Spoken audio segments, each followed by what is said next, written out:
question. Brother man, No, that's not my statement. Islam came about 600 years after the death of Jesus Christ. Right. The Islam is a brand new religion. It wasn't even a thought when Jesus Christ was on the world. Right. It wasn't even a thought. Right. Your people was into what? Idolatry.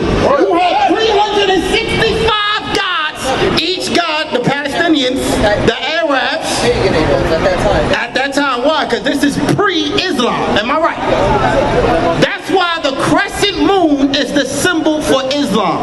That was the god of the Palestinians. Why? Because you traveled at night. I know your history. I know my history. The Bible predates Islam. You cannot have or talk about Islam without mentioning the Bible.